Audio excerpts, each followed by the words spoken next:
Alderwoman Jones. Here. Alderman Welch. Alderman Green. Here. Alderman Curtis. Here. Madam Mayor, you have a quorum. Thank you. Alderman Andre, will you lead us in a pledge, please? Both.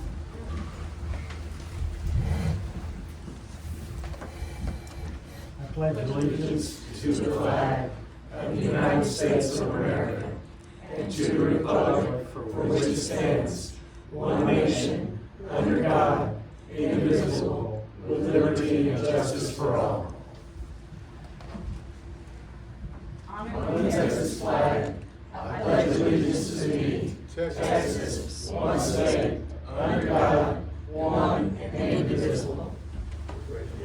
Thank you. Bishop Cheney, can I ask you to lead us in an invocation?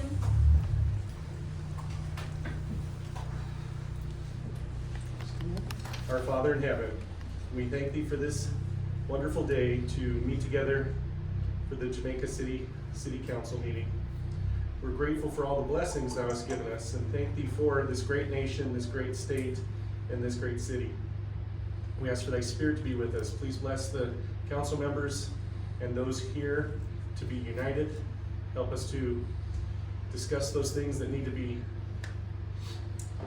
discussed and have a spirit of peace with us. We pray for these things and thank thee for all that thou hast given us. In the name of Jesus Christ, amen. Amen. Thank you. Thank you very much. All right, we have no presentations tonight. And do we have any public comments? No public comments at this time. On an announcement perspective, on Saturday, we have a special town hall meeting to discuss short-term rentals and sort of path forward for the city on those. It'll begin at 9 a.m. Downstairs at the fire station. So the last time I checked the weather, it was going to be somewhat agreeable. But remember, it is not heated and it is not cold. Then also the filing deadline for alderman candidates is February 16th. We have 3 at-large alderman positions up for voting in May. So please talk to your neighbors, consider it for yourself. We're looking forward to lots of folks coming forward. All right, reports from directors and all right, Mr. Francis? Yep. Thank you, Mayor. We covered a couple of things I had on my list about the town hall and the elections. Spring cleanup. We've been working to plan a spring trash cleanup. We have scheduled it for Saturday, April 6th.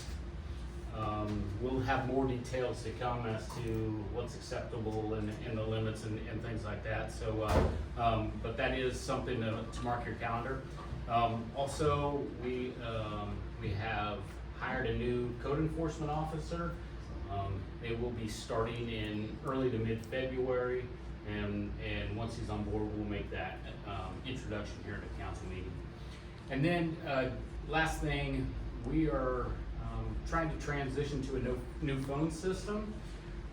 We're on the schedule tomorrow to have our phone system ported over to the new system.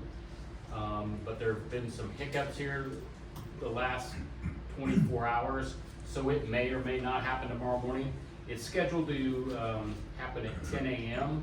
So if we do go forward, the city hall will be without phone service from 10 a.m. to noon, and we will notify citizens via Blackboard and social media if our system does go down. But as it stands right now, it's 50-50 whether that will happen. So that's really all I have on my list. I would stand for questions if you have any. Doesn't look like it. All right, Chief, any reports? Just told everybody, thank you for coming out last night to the Pie in the Face event. Cindy and her wonderful family of Way West did an amazing job. But thank you to everybody that donated toys. That's what the whole thing was about, was toys for needy kids. We do appreciate that. And then we have the Mardi Gras parade coming up the 10th. We're getting that ready to go. So again, thank you so much for your continued support of the Thin Blue Line. This is such a great community who loves our police department, and we really appreciate it. Thank y'all so much. Hey Ray, how did the thing for the Boat goes. Oh, thank y'all so much for that. We're back in the blue again. We got a brand new boat, 18 foot. It's called a Sea-Doo. It's like a big jet ski boat. We did some research. It was within a budget that we could afford for what we needed. And the wonderful folks at Law Enforcement Alliance of Galveston County, great people, put on an event for us over in League City. It was just tremendous. We got the money. We purchased the boat. I'm gonna go pick it up tomorrow and bring it here, and we're gonna have an event where we're gonna have the public come out and just bring them out as well, the foundation folks, to kind of like a ribbon cutting ceremony for our new boat. So thank you to everybody who donated, who gave money, door prizes, raffle items. It was just a great team effort. No doubt that night, Jamaica Beach was in the spotlight that night. It was an amazing moment, event for all of us. I appreciate it. But thank you for asking. Remind me. Yes, sir. Mr. Quintero? Just to briefly, it was on the last meeting, and we'll talk about it again on the Doom walkovers, and I had several phone calls. I didn't pick the spots where those are, where they're going to be. These were given to us by FEMA, then it was given to Tatum and to us. I didn't pick them, the city didn't pick them, so I appreciate the lively calls that I received, but it wasn't our choice here, okay? Thank you. Okay, I don't think we have anything from the fire chief right now. I know he's trying to do his final closeout for the year. We did just receive the autopsy from the fire that occurred in the fall. So, based on that, he's a little behind on getting his reports out if you go and look, but I know he's rapidly closing that gap. All right, next is approval of minutes. So it's a consent agenda item. Unless a council member requests a discussion, do I have a motion to approve the minutes from the regular city council meeting held on January 11th? Do I have a motion to approve? I'll make that motion to approve. Do I have a second? I second it. Okay, all in favor of the minutes as posted? Good abstain, I was absent. Okay, thank you, Russell. Okay, next is old business. So the first point of old business is what Robert has already brought up, about discussion, consideration, and take action to approve contract for construction of the Doom walkovers. This was tabled last time. As Robert pointed out, we are still waiting on FEMA approval to go from the original proposed 5 down to 3. And we still don't have that approval. Also, based on citizens' input, we are providing more clarity and possibly more optionality in where we place those Doom walkovers. We pushed back before, but we're trying to push back again and see if we can get a little more spread out on where those are gonna go. Right now, they're all proposed pretty close together, and they're located between Buccaneer and Beachcomber. So they're all on one portion of the beach. So Robert is continuing to work with that. So at this point, do we have any other discussion? Do I have a motion to discuss or a motion to table for a future date? Go ahead. We'll need a motion to bring it off the table to Put it then, back. then to do whatever action you choose to do. Make a motion, we table this. Correct. We'll, I make a motion to pull it off the table. There you go. We'll start with that one. Okay, do I have a second to? I'll second it. Okay, all in favor of pulling it off the table? Motion to remove from discussion, remove from From the table. the table. Thank you. Okay, all in favor? Did we do all in favor? Yeah. Aye, okay. Opposed? Okay, now do I have a motion to put it back on the table at a future specified date? I move that, I'll make that motion.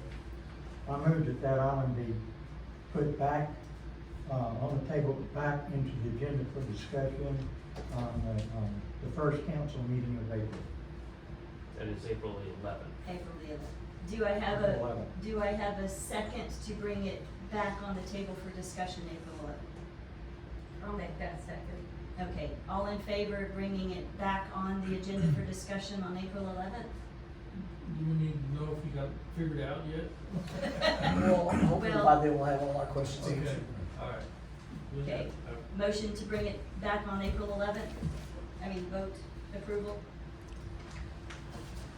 Woody, are you voting? Yes, Okay, sorry, I didn't see your hands. Sorry, Okay, did you get that tabulated, Robert? Yes, unanimous, ma'am. Okay. All right, moving on to new business. First item is discussion, consideration, and take action to approve ordinance 2024-01, to provide, to hold a general election to be held on May 4th, 2024 for the purpose of electing 3 alderman positions and providing details relating to the holding of such election. Do I have a motion to discuss? I'll make that motion to discuss. Do I have a second? I'll second. Okay, any discussion? By law, we're required by ordinance to provide for an election. Any other comments? No? Okay. Yeah, it's pretty simple. State law requires that you pass an ordinance to authorize holding an election. Yes. Do I have a motion to approve? I make the motion that we approve, and to, approve ordinance 2024-01, an ordinance of the city of Jamaica Beach, Texas, providing the whole general election. Okay, I'll second that. okay, all in favor of approving ordinance 2024-01? Okay, unanimous? Okay, next, new business is, discussion, consideration, and take action to approve ordinance 2024-03. We talked about this last time. It's an ordinance of the city of Jamaica Beach, Texas, authorizing the setting of an election for the imposition of a city sales tax election pursuant to Texas Government Code, Subchapter B, imposition of sales and use taxes by municipalities, Section 321.101, tax authorized, setting the city election for May 24th, 2024, wherein voters will be asked to impose a total 2% city sales tax. Do I have a I'll mo- make that motion as read. Okay, to discuss, Oh, discuss, or, I'm sorry. or, I was do just you gonna say make it. make a motion to We've approve? already discussed it. Okay, motion to approve, do I have a second? I'll second. Okay, all in favor of passing ordinance 2024-03, authorizing an additional 1% sales tax, thank you. Unanimous. What? Yes, Unanimous. okay, sorry. Okay, next on the list is discussion, consideration, and take action to approve contract with Galveston County for election services. Do I have a motion to discuss or a motion to approve? I'll make the motion to approve. It's a housekeeping issue, we've gotta do it. Yep, do I have a second? I'll second that. Okay, all in favor of authorizing approval for the contract for the election? All right, got unanimous. Okay, next is discussion, consideration, and take action to approve resolution 2024-01 for renewal and optimization of certificates of deposit. Yeah, so the city currently has 4 certificates of deposit that are due to renew next month. In the packet, it states their dates coming up for renewal. So this resolution is for Kendal to have the authorization to go and work with Texas First Bank to optimize that time date. It's a fairly fluid market at the moment. Sometimes 6 months are best, sometimes 7 months are best. Sometimes we have to combine them to get jumbo rates. So this resolution is to allow Kendal to go get the best deal for the city. So do I have a motion to discuss or a motion to approve? I'll make the motion to approve, Mayor. Okay, do I have a second? I second. All right, all in favor of authorizing Kendal to negotiate optimum rates? Unanimous. Unanimous, thank you very much. Okay, next is discussion and consideration concerning a proposed city procurement policy. Is that what this is about, this book here? I'm sitting on my. No, that's just for you, ma'am. Just for me. Yes. You just got your mail, I think. Yeah, that's all now. Yeah. It is my Okay, ballot. do Gotta follow policy first. do I have a motion to discuss the proposed procurement policy? I make the motion that we discuss the procurement policy. Okay, do I have a second? Second. All right, Kendall, you wanna give us an overview? Yes, I would, Mayor, thank you. A few things that I will call to your attention. Obviously, it's in our best interest and good policy to have defined procurement policies, which right now the city doesn't. And so we're trying to establish some sound financial policies altogether. The thing that probably that if you guys are gonna have any grief about it is the purchasing limits, which are defined on page 5 of the policy. And I will call that up for everybody to see. So the limits, it's actually anything under $2,500. Kendall, I think page 4 was in a tabular form. Yeah, there Maybe we people can. can, Yeah, you can probably see that a little bit better. the summary better for Yeah. people? So up to $2,500, we're just looking at low-cost comparisons. And employees at any level can make that purchase with their direct supervisor's authority. Purchases up to $15,000. We're looking for fax or email quotes, informal written quotes, and we prefer to have at least 3 of those. The department head or his or her designee can authorize that purchase up to that $15,000 amount. $15,000 to $25,000. We're looking for formal written bids and email, fax quotes, electronic quotes, but at least 3 would be required if we can obtain those. Those purchases can be made with under the authority of the city administrator. From $25,000 to $50,000, again, we're looking for formal quotes, and it has still not reached the limit where state law requires bidding, but those purchases would have to come to city council to be authorized. Anything over that $25,000 mark would have to come before city council to get authorization. And then at the $50,000 threshold, actually $50,001, state law requires that bids take place before purchases are made. Of course, this also does allow for cooperative purchasing or we utilize tips and that satisfies the requirement for bidding through the state of Texas.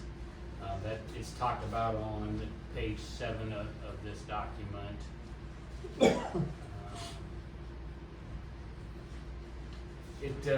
We also have sections in here for emergency purchases, which hopefully we don't have to do that very often, but it does authorize the city administrator to execute an emergency purchase if the work qualifies as an emergency and does not exceed $25,000. So that would that is in there. It also spells out insurance and bonding requirements for any contractors doing work for the city, and those follow the guidelines set forth by the state of Texas. That's kind of the highlights of it, but I would, if anyone has some specific questions or concerns about anything they have that we put together. So point of discussion, the past practice, it was never documented in policy, but the past practice has been anything over 15,000 needs council approval. Based on inflationary pressures, the recommendation is that city administrator has the authority for up to 25,000. So that is a change. It also has provisions for sole sourcing. It does. If we are required to do that, and it spells out how that would occur. Sole sourcing is clearly not the preferred practice, but it does specify under what conditions and documentation is required to sole source and not have the 3 bids as required in the policy. I might also point out that per state law, it does also, the historically underutilized businesses. So for any expenditures of more than 3,000 but less than 50,000, we have to contact at least 2 historically underutilized businesses from a list that is provided by the state. Good, I didn't know. And so, any of those types of purchases, we are required that we look at that list, and if any providers are on there, then we have to contact them. So, that is an important thing that we need to make note of. Yeah, I'd like to comment. I don't have any problem with the limits. This is good work. We also have an opportunity. We do a lot of small purchases, credit cards. I don't really know if we issue purchase orders. Yes, we do. We actually don't call them specific purchase orders. Esther has put together a form, and for any employee to utilize, it's actually not a credit card, it's a debit card, but to utilize our bank debit card or purchase anything from Amazon, from the hardware store next door, from Home Depot, any place we're going to go purchase, they actually have to come in and fill out a requisition for purchase. And so that's documented with what they anticipate spending, what they think the estimated cost for that was. And so it does get a second look and a review prior to an employee just going and spending whatever they want to. That's gotta be very helpful for staff. It is. We need that procedure. Yes, it's, that's what we've been And I would like to doing. see that verbalized in this also. Will it? And also a requisition law. I believe we should have a database where any employee that needs to buy something goes on a database, gets a requisition number, basically says what it's for, and enters a cost code. Because we really do need to have really tight cost codes back to the budget. So that in the future, not only do we have good tracking forever, that number, it denotes responsibility, cost control, okay? It can be reconciled for the whole year or a month. This type of thing. This is best practices in most businesses. So I would ask you guys to consider that. Thank you. Well, I can speak to that a little bit. There's another policy that's still yet to come. I'm trying to crank these out as fast as I can. It's a comprehensive financial management policy where some of those procedures will be talked about, safeguards, auditing, budgeting. As signatures of goes checks, to the budget and budget Yeah, plan. the protections that But we this have. is an opportunity to simplify it and put a good tool right here in front of staff. Yeah, absolutely. That's what I'm saying. Yeah, and so those procedures will be built and documented in the next Yeah. policy. I'd just like to see it, it'd just be great to put it here.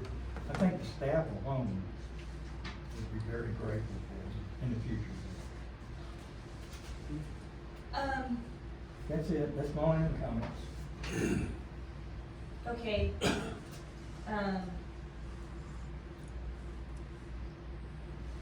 Well, I think here we just have discussion and consideration. So- Yes, because I wasn't sure. That's right. We're What not gonna- changes needed to be made. Yes. And as far as this being the place to spell out specifics, That's a procedure. maybe the thing here is to require, as part of the procurement policy, require that a written requisition Right. practice be established. I'm just trying not to get into, I don't wanna have to put so much, too detailed, where from a policy basis, it requires a full review and a modification of a policy. I agree, Mayor, that- but it is a policy and procedure, Uh, and I don't want to see it encumbered either with a lot of detail. If there's a simple way to infer the intent, great, let's do it. Well, All for it. I think that I think the fact that our table spells out what those authorizations are. There's no I mean, problem with that. what the requirements are for competitiveness, and then that we have various authority for payments. I think how we achieve that can be left to the discretion of staff to develop best practice to implement this.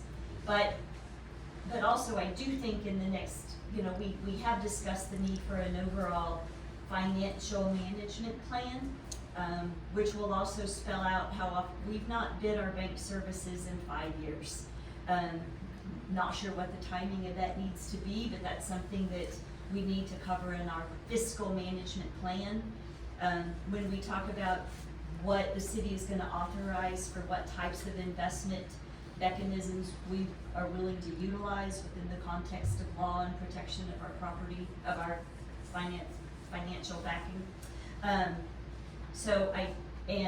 also how we're gonna spell out who signs checks, who reviews checks, how they get processed. So I do think it's gonna be coming in a little more form in the next I'm not saying a one. policy, I'm just saying, Yeah. it's a basic, very simple addition, simple of how we, And I think I Computer can make, things. I can make some adjustments to this to Okay. incorporate something. Mr. Francis, in the previous, historically speaking, the city has required engineering on projects at such and such a cost. I don't see that in here, and historically speaking, I believe that figure was low. Say if we spent $15,000 on a project, the city required engineering. Okay. And that was in, I know you said we didn't have a procurement procedure. Yeah, and maybe that's an overstatement, maybe I'm just not aware. I would like to bring to everybody's attention that we did have it, I know we used to follow it, that at such and such dollars, we required engineering. Okay. And I'm wondering if that needs to be implemented, or if that can be in another policy down the line, but something to look out for. Do you remember if that was for any, did it define a project? No, not necessarily, it was, I mean, 15,000, if we put a new roof on City Hall, it might be over 15,000. it would require engineering, yes. It's just A something- new roof would require You engineering. would need windstorm engineer. Yeah, that's a But that's- inspection. But that's a state But that's, mandated. Correct. I'm talking about a city mandated I've looked- policy we had. okay. Mayor, I've looked through as many policies as I've been able to get my hands on, and I could never find it in any written somewhere. Finally, someone told me that it was just kind of a thing that the city has followed, it's just been tradition. So unless you know where it's at. Well, I'm open to those discussions and suggestions on on what those thresholds need to be. 15,000 seems low. Low. Quite honestly, we have a leaky roof right now in City Hall, so we may be going through that process here pretty soon, depending on what insurance tells us. So, if that's something we need to be thinking about. I don't have the answer for it, I just wanted to bring it up to make sure. No, it's a on good, everybody's let's, list. Kendall, if you can I'll- investigate. I will. And, bring forth a modification. I mean, I think it is good. We require it on our permitting, right? If a resident's gonna put a new deck in, Mhm. new law, new requirements from building code says that has to be engineered. Yeah. So, city Yeah. needs to follow, You could add another 15 to a $15,000 it could. small. That's one thing, I think we need to investigate what the thresholds would be, and for what? I mean, projects needing engineering, what's the context of a project? You're not saying just an expense, you're saying it was a project. As I recall, it was projects, be that water, sewer, building, any project. any city-related project. But Okay. this is just from recollection. Yeah, I know. Don't hold me to it. Now, water and sewer, I would think are probably mandated by the state that they would be engineered, PCEQ, I would think, Threshold, though. yeah.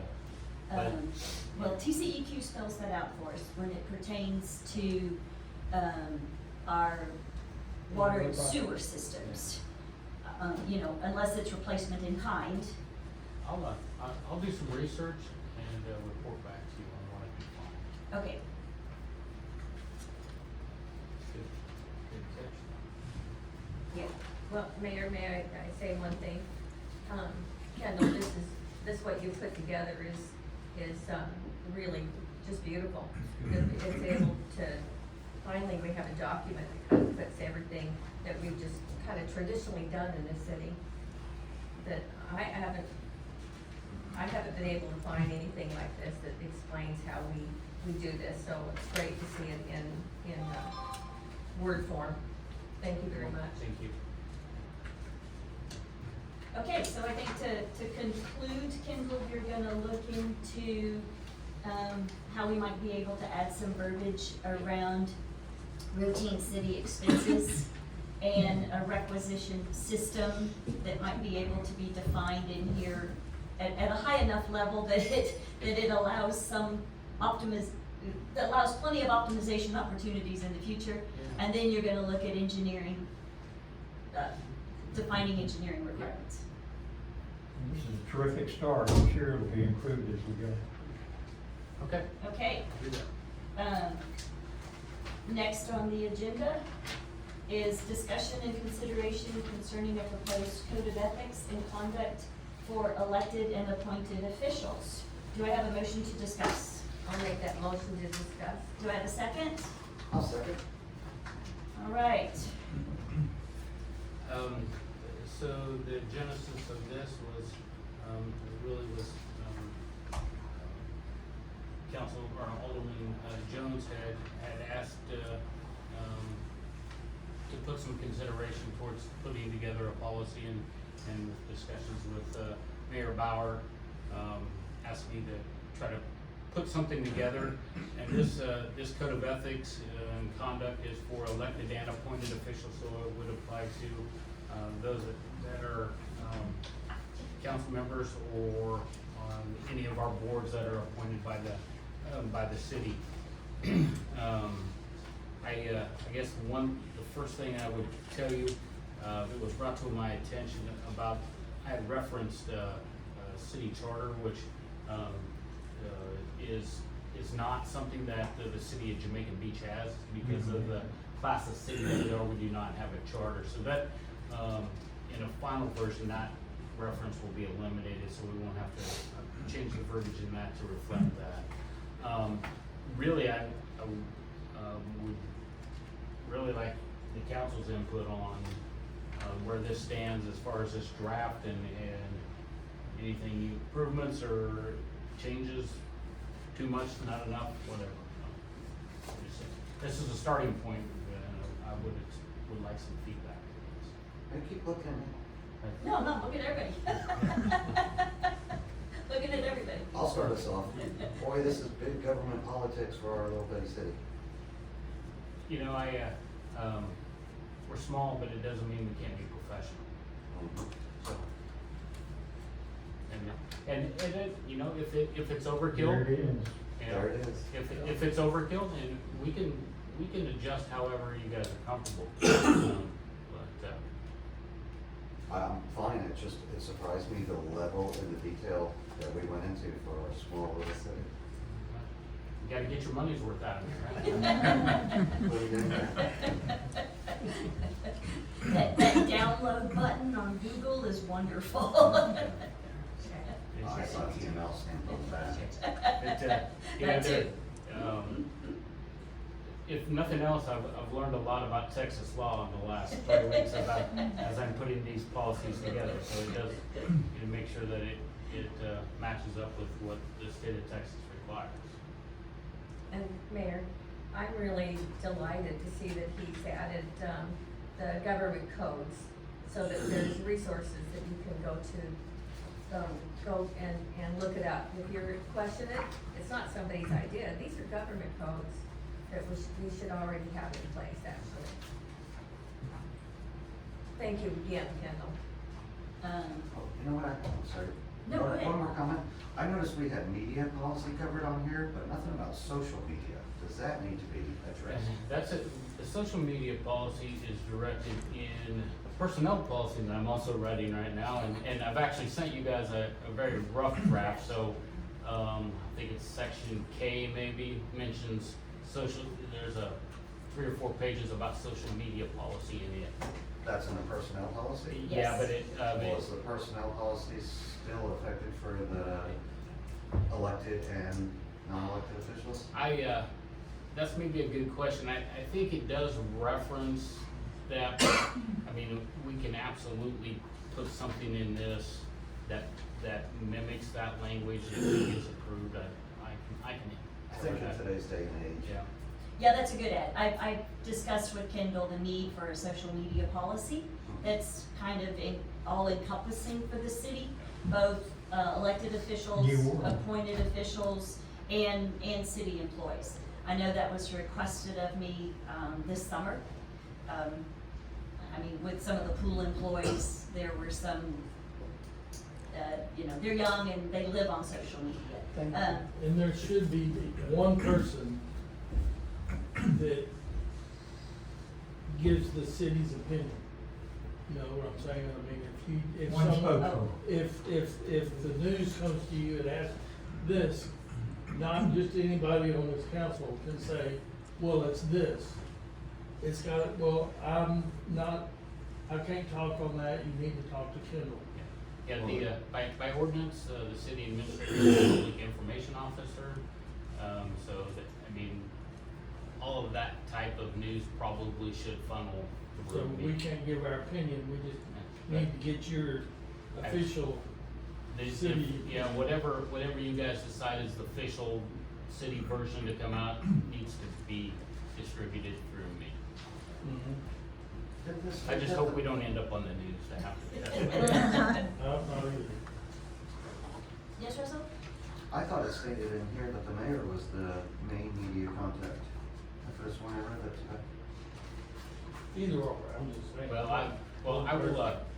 I will double check that, but in the ordinance that you pass as far as the duties of the city administrator, it lists the city administrator's PIO. If I put that in here, then I will correct.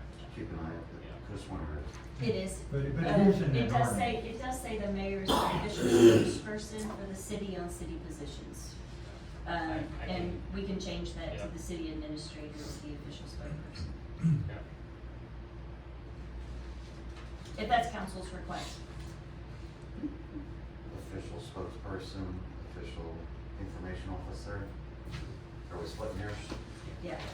No, it makes a lot of sense that everything does go through Kendall as our spokesperson.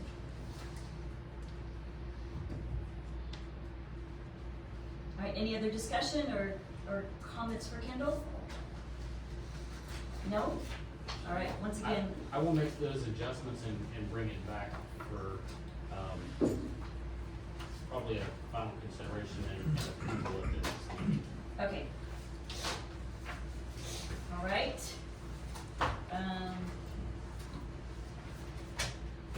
On to the mayor's report.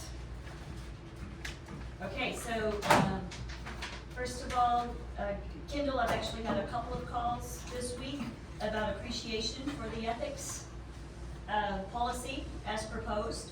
So I'd like to say that citizens are paying attention and they're appreciative.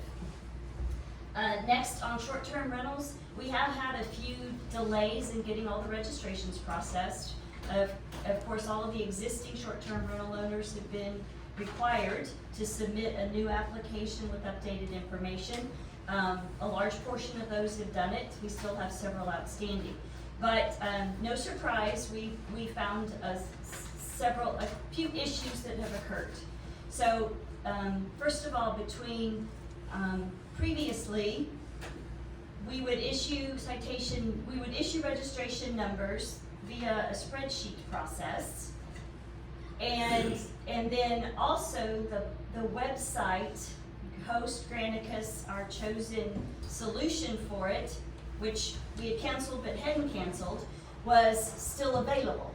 So people were registering both from a spreadsheet perspective and from an online tool perspective. So we identified a couple of issues where somebody thought they were paying per their registration number because that's the number the city had given them, but actually our tool had that number assigned to a different house. So they were actually paying taxes to a different place. So we found a few of those that we're working on resolving. The other great big hiccup we've had this week is the city's policy moving forwards with enforcement of the ordinance was that if you have not been paying your taxes, you must pay your taxes before we will issue a registration number. And the tool we use, Granicus and Host, has data tracking back to 2014, I believe, although our ordinances, are different dates. So it tells us what taxes should have been paid.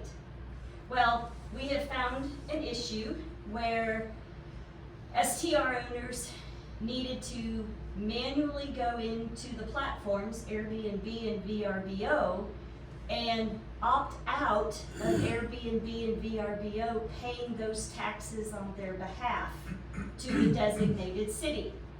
Many of them either didn't realize they needed to opt out of that, or they thought if they opted in that Airbnb and VRBO would remit those taxes to us. So our trolling tool shows they've not paid their taxes because we have no record of it, but apparently they've been pulled out somewhere. So we are tracking down and this has all come up this week as we've been working on validating and issuing new registration numbers. So we are trying to get in touch with Airbnb and VRBO. The latest we've heard and believe is that taxes have been remitted from Jamaica Beach properties to the city of Galveston. Now, the way Airbnb, this is not a bad thing, this is not like, really Galveston, you did this? No, Airbnb and VRBO, if they remit taxes on a short-term rental owner's behalf, it's sent in one big lump sum. So Airbnb and VRBO might send a $200,000 check to Galveston for everybody that opted in for that service. It doesn't say what home it came from. It just says, this is everything we collected for Galveston. Well, guess what our address is? Galveston, Texas 77554. So I'm apologizing to anybody listening, and in the minutes that we are hitting a few snags. We want to make sure, because we know how many good conscientious short-term rental owners we have, that that we make sure that people who have not been compliant pay their taxes and get up to date with us.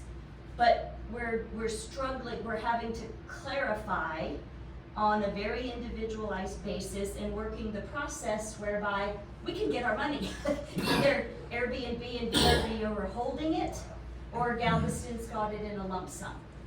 So far, Galveston has indicated they're very willing to work with us on auditing what we need to audit, but it is going to take a collaboration with the STR owners who this applies to, and anyway, a bit of a mess. Yes, Robert? That would be the park board trustees. Yes, it is, and we've been in contact with them. Bailey has been working her tail off to get these out, and she's already reached out to Airbnb, VRBO, different rental management companies in the area to get clarity on what they do. So anyway, I'm apologizing to all STR owners.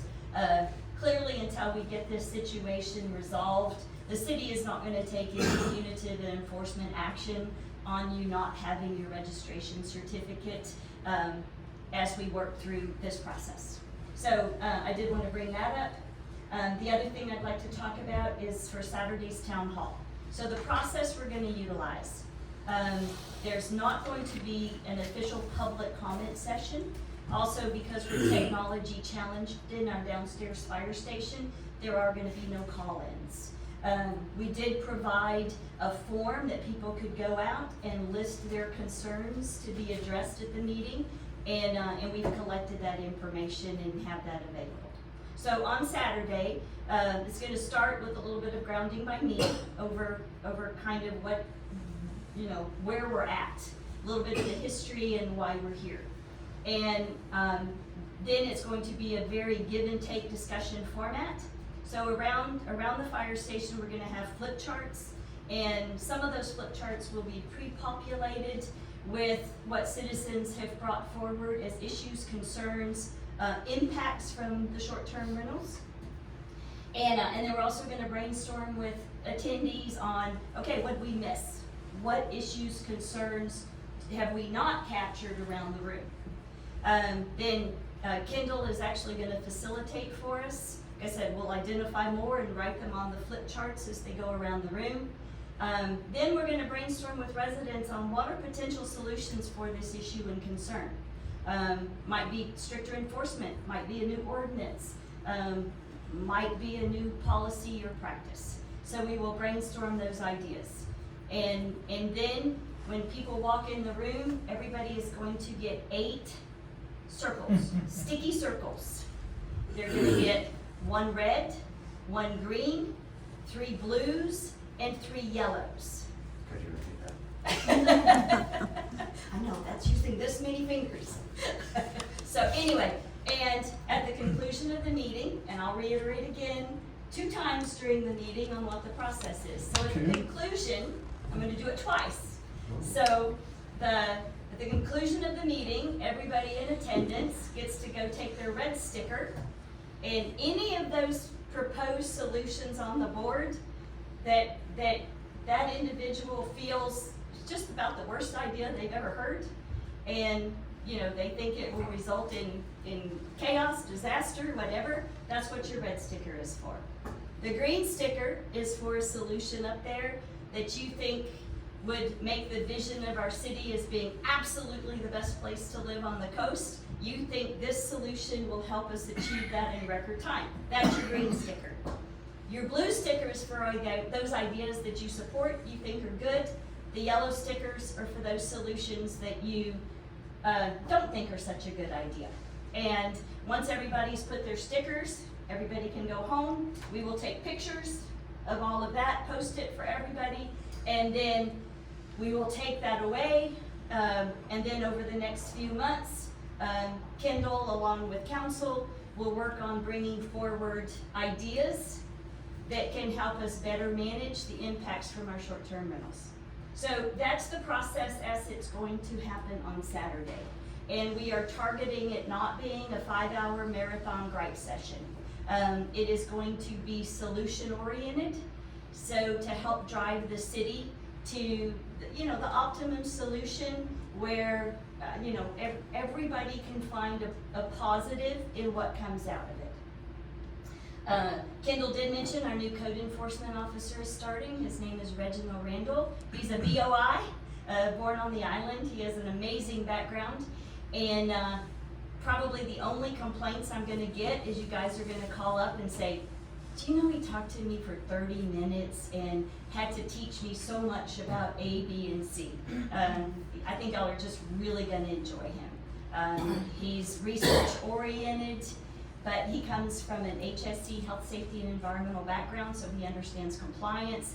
He understands how to take regulations and educate people, communicate, and help everybody achieve compliance with those regulations. So he's gonna be awesome. Mentioned pie in the face. I still think I'm washing whipped cream out of my hair. But once again, thanks to Way West Grill for always providing a great platform and also a great place we all like to go eat. The Boots and Blings was fabulous. Also, we are working, Kendal and the chief are working on the optimum way to auction off our existing very broken boats. It's also, I wouldn't really call it a, what did you describe it as, chief? A sea-doo, it basically looks like a fancy pontoon boat. It's like it's like a jet ski. You actually run it like a jet ski. Jet ski. Yeah, it's a cute little scootabout. And then the other thing I'd like to mention is there is a potential, we're gonna cancel the meeting on March 14th. We have a very antiquated, dilapidated, frequently failing elevator. It needs a major overhaul. Kendal will be bringing, we just received quotes on that. The next meeting Kendal will be bringing for council approval, because we're in the 70+ range, as in 70,000+ range for the overhaul it needs. But because of handicap access, we need to make sure that we have handicapped access, and they're telling us that it's gonna take 3 to 4 weeks for the overall repair, and it might need to be down during that time frame. So from city business, we can work it where employees can go up and down the stairs if they need to help a citizen that comes downstairs. But we're gonna have to look at court and city council. So there is the potential, we'll keep you posted, that we might be not having a meeting on March 14th. And that's all I have for my mayor's report. So, do I have a motion to adjourn? Make a motion, we adjourn. Second. Oh, go ahead. Okay, all in favor? All right. Thank you very much, and thank you all for coming.